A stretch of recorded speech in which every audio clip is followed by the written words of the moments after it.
Right now at 10, pure joy for two Wisconsin families, hitting a milestone they never thought they'd get to see. Plus, a mess left behind by a West Dallas train derailment has one local mother calling for action. But first tonight, cleanup for a local park, plus an evacuation for a nearby neighborhood. The fallout after a dam flows over. This is News 3 at 10. We begin with that story out of Adams County tonight, where an unprecedented move by the operator of a dam is leaving a local park with a lot to clean up. The Friendship Dam released high volumes of water early this morning. Jenna Middaugh explains why. It was a scary morning for some people in the town of Friendship when they saw this water rushing through the dam, but officials say the dam did not break. It was opened intentionally to prevent a failure. It's unbelievable. I mean, the water gets high in the spring in the park here, but nothing like this. Friendship Park was the place to be Saturday as people flocked to see the flood. I just stopped to see what it looked like. It's the talk of the town. All over Facebook, and I finally came and looked at it. I was like, wow, it's never been this high. Many, like Dustin Yorkman, couldn't take their eyes off the high water. It's crazy. I've never seen it that high. I've seen it high before, but never going over the embankments on this side. It's under control. It seemed to have stabilized. Really being able to open the dam up the way that he has, it really seemed to relieve that pressure on the dike. Adams County Sheriff Sam Wolin says they were notified around 6 Saturday morning that there was a concern with water seepage on the dike north of Friendship Dam. As a precaution, the private owner of the dam opened it to relieve the pressure. We've seen that has worked because that seepage has stopped. Wolin says they contacted people who live west of the dam and gave them the opportunity to leave their homes, but says it was a voluntary evacuation. It was just a precautionary measure. We just wanted to make sure that people, in the event that it did fail, that people had enough time to get out of harm's way. While gallons of water rushed through the dam, the sheriff's office says no injuries or structural damage was reported. Officials say they'll continue to monitor the water level and hope that any more rain holds off. In the town of Friendship, Jenna Middaugh, WISC News 3. Deputies say some trees came down near the creek bed and several roads had to be shut down, but most are open tonight. County Highway N, though, remains closed. All right, high rain's causing that dam to open up, and more rain could be on the way. Gary Canalti with your First Alert forecast. Hey, Gary. Hey, Leah, we're going to have to watch out for tomorrow night for not only heavy rain, but also the potential for severe weather. But we have about another 24 hours or so of relatively dry weather. You can see on Weather Track just how clear the state of Wisconsin has been today. A few showers and isolated thunderstorms reaching the far northern portions of the state. Those are going to stay well to our north. And on Doppler Track, they're making about as far south as Rhinelander, and that'll be it. But there is a severe weather threat for tomorrow. In fact, slight risk of severe thunderstorms from Madison westward and a marginal risk to our north and east. That spreads into far southern Wisconsin for Monday, mainly in the morning for the departing thunderstorms. We do have an alert day for tomorrow, mainly for later tomorrow night. High winds, hail, heavy rainfall, a possibility with some of the thunderstorms coming on through. Now, today was a beautiful day. High temperature in Madison, 78. Most locations are in the mid to upper 70s, a few 80s out to the west. Current temperatures are generally in the middle to upper 60s, with dew point temperatures in the middle 50s. Still pretty comfortable, but it will become more humid with time. And look for skies to start out sunny tomorrow morning with temperatures in the upper 50s. Look for high temperatures mid-80s tomorrow afternoon with an outside chance of a shower or thunderstorm in the afternoon. The better chances for severe weather about midnight tomorrow night. That is your First Alert forecast. All right, thanks, Gary. A manhunt continues in Milwaukee tonight for a man accused of trying to kill his girlfriend. 24-year-old Nassar Gregory is still missing more than 24 hours after he escaped a standoff with police outside his house in Waukesha. Gregory's girlfriend says she was brutally beaten and could have died if her kids didn't call 911. Police say he got away during a standoff. His girlfriend says he's likely headed to Milwaukee and ready for a fight. He's not going to turn himself in. He said he's going to go full force against the police. He'll fight every police officer he has to. So it's going to be bad. That woman's family is now at an undisclosed location for their safety while the manhunt continues. The process of getting fuel to northeastern Wisconsin is slower than ever these days. That's because 16 months ago, a pipeline running between Green Bay and Milwaukee was shut down for repairs and never reopened. State Senator Roger Roth says residents are now paying a few cents more per gallon because of that shutdown, since shipping by truck is slower and more expensive. Building a new pipeline, though, would cost upwards of $200 million. Senator Roth says he's hoping to find a company willing to take on that challenge. In West Allis, there's still a mess left behind by a coal train derailment happening 2 days ago. While no one was hurt in that derailment, one mother is worried someone could be if a barrier isn't put in place. Piles of jagged train parts are still scattered across the grass there. It's so bad that Jennifer Lilly says she'll only let her son play indoors until it's cleaned up. He's curious, you know, he's like, the train's not working. I'm like, no, it's not working. And he wants to go, but I'm like, no. The railroad company, Union Pacific, says it has crews working around the clock to speed up the cleanup. Most of the coal has already been cleared from the grounds. To the nation's capital now, where the fight for a health care bill continues.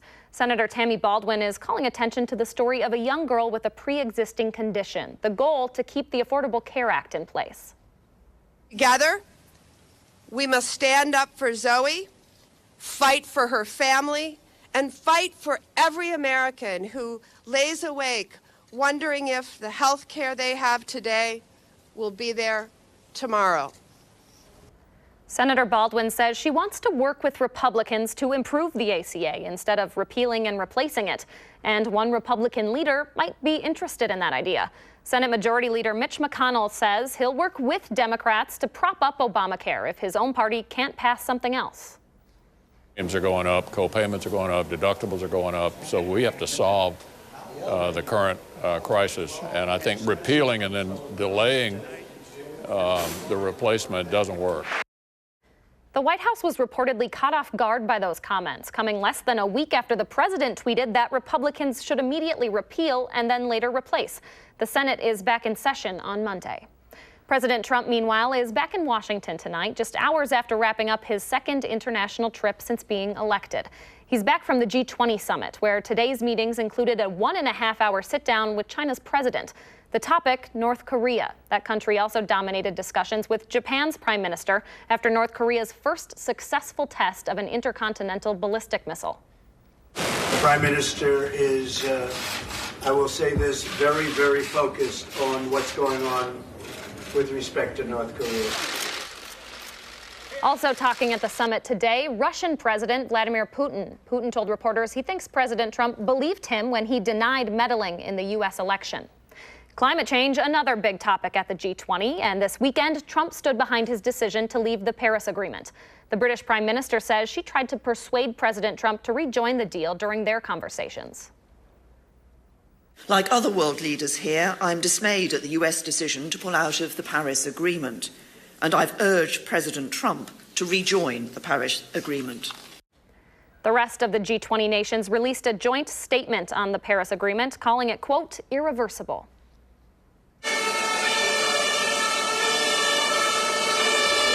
Protests also making headlines at the World Conference this weekend. Some of them turned violent overnight as demonstrators tried to disrupt talks at the conference. Anti-capitalist protesters threw rocks and bottles as a wall of police fired water cannons back. Officials say more than 200 officers have been injured since Thursday. More than 100 people have been arrested. In Spain, 2 Americans are recovering after they were gored at the famous running of the bulls. A 22-year-old man is still in the hospital tonight in serious condition. His arm was impaled by a bull's horn, and he was dragged for several yards before the bull flung him off and stomped on him. Yesterday, 3 others were hurt during the first day of the running. They're all doing okay tonight. In the eastern corner of the state, dozens of dogs are in poor health and dozens of others dead at a kennel in Sheboygan County.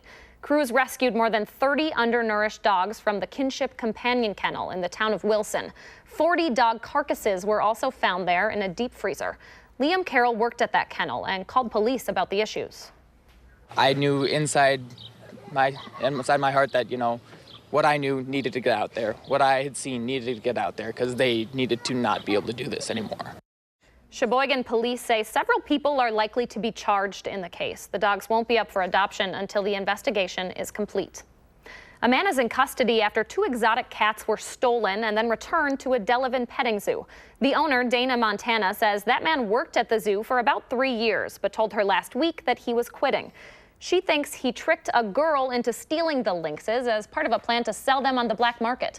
Montana says the girl told her she was offered the cats by a manager at the zoo. The girl says she didn't know she was doing anything wrong until she saw news coverage of the missing animals. It took those cats knew what they were doing. They knew the value, that they're worth at least $4,000 apiece. Montana believes her former employee planned on taking those cats for himself. She says he was caught trying to leave town. That man has not yet been formally charged. He's being held on a $10,000 bond. A Racine man is dead after a drowning at a lake in Waushara County this weekend. It happened last night at the Upper White River Mill Pond. Dive teams found the 45-year-old around 8. He was pronounced dead half an hour later. That man's name won't be released until his family has been notified. Accused in a hit and run that seriously injured a man. It happened just after midnight at the intersection of Mount Zion Avenue and Excalibur Drive, where the man was trying to cross the street. Witnesses say the car was either white or silver, possibly a Chevy Malibu. Anyone with information is asked to call Janesville Police. In northern Wisconsin, a Franklin man faces $500 in fines for mowing the grass at a historic Wisconsin cemetery. Jordan Wenzel says he was just trying to help keep the cemetery from being an eyesore. Everybody was all up in arms about it. It looked hideous. Wenzel says he heard a TV report about the grass growing long at Luther Parker Cemetery, so he took his lawnmower over to help out. But the city of Muskego says it keeps the grass long to preserve the native prairie land. Police fined Wenzel for violating park regulations after a neighbor reported him. I never in my wildest dreams, thought I was going to get a ticket out of this. Wenzel says he has no idea that his actions were illegal and he didn't see a sign asking people not to mow. He can either pay that $500 fine or go to court next month. Still ahead tonight at 10, a touching moment that two families never thought they'd get to experience. How one organization made their dreams come true when we return. Teaching your kid how to ride a bike is a memorable milestone for any parent. But for two Wisconsin families, it was an experience they never thought they'd have. Madeline O'Neill shows us how one company is doing something good to change parents' lives. Come here. Here at Gunderson Hospital, 2-year-old Jude Shipper rides his own bike for the first time. It's huge because someday he'll be in control of where he wants to go. Slowly but surely, he's getting the hang of it. Come here. Learning to pedal takes encouragement. Come on, buddy. Determination. Push. And for Jude, he's been through a lot. It also takes a certain kind of bike. Jude has spina bifida, and he was born without his left leg. One like this, foot and hand propelled. 4-year-old Trinity Wilkins also can't ride a normal bike. She was born at just 25 weeks and hasn't been able to develop the necessary skills. It was sad because she sits on the porch and watches her sisters ride their bikes. A lot of families don't even think about biking as an option for a child with a disability. Cassidy Sanchez is the president of Western Wisconsin Wheels, a group that helps connect families with adaptive bikes. Trinity, go! Steering them on a path they didn't think was possible. It increases their independence, their range of motion, their strength, their flexibility, and they can play with their friends and family just like all the other kids. You're riding, Western Wisconsin Wheels helps families raise funds for the bikes, which can come in at over $1,000. You ride your bike. And in Jude and Trinity's cases, the Children's Miracle Network helped foot the bill. It's just really special. Then he gets to have a bike. At the park, Trinity tries out her new wheels, complete with rear steering and a loop handlebar. So this will give her a chance to ride with her sisters and give her an opportunity to be part of the crowd. Trinity, go! Even just riding around the hospital, smiles on Mom and Dad's faces almost rival Jude and Trinity's. Joy, complete joy, happiness. Almost. I'm just gonna ride it all day. These are the 47th and 48th trikes delivered by Western Wisconsin Wheels since it started about 2 years ago. They'll be up to 50 by the end of this weekend. Well, if you're looking for a little inspiration, Art Fair on the Square is the place to be this weekend. The 59th annual event brings together nearly 500 artists, all showcasing their original photography, paintings, prints, jewelry, and clothing. Upwards of 20,000 visitors stop by the fair every year. Atmosphere is invigorating. It's just a crowd of people just looking at your work, appreciating your work, and it's very gratifying. The Madison Museum of Contemporary Art puts on the fair. If you missed it today, it's back again tomorrow from 10 until 5.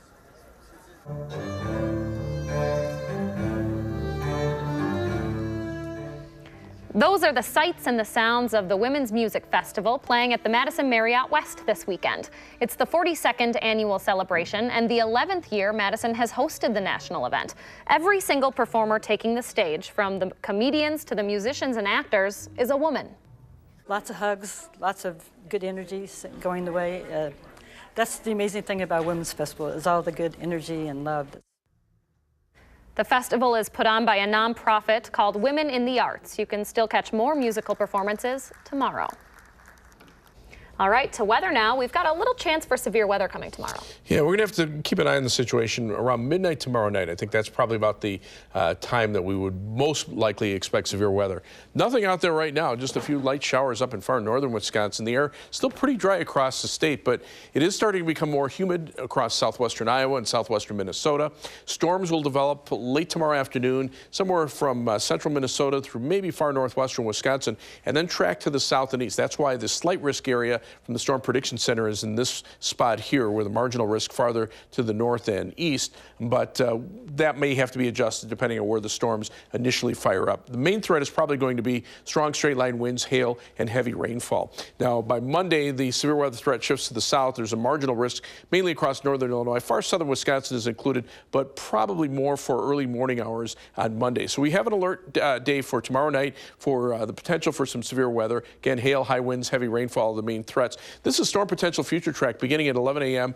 Tomorrow. And you can see the areas of instability. And as we put this into motion, you can see how the instability, the yellow areas, start to increase a little bit here. And then you get into the reds. The storm's probably firing up somewhere near or just northeast of that red area. That's where the moist air will be funneling into the storms. And then as we head through the overnight hours, we'll see thunderstorms sweep through southern Wisconsin. That'll lower the instability, actually make the atmosphere a little bit more stable. And then as we head into Monday, as the atmosphere starts to heat up again, we could see some more strong thunderstorms develop farther to the south. The extreme instability up around the area around the Quad Cities. And you can see on Future Track, this is beginning Sunday night into early on Monday morning, about midnight. You can see those areas of thunderstorms sweeping southeastward, and then a little bit of a break during the day Monday, and then more storms firing up to the south. Now, as we take a look at the high temperature trend after the thunderstorms, high temperatures will be in the mid to upper 80s for much of next week, and that could lead to problems with heat and humidity. Time lapse on the Queen Bee Radio Skycam in Platteville. Clear skies this morning, just a few cumulus clouds this afternoon. A pretty nice day overall.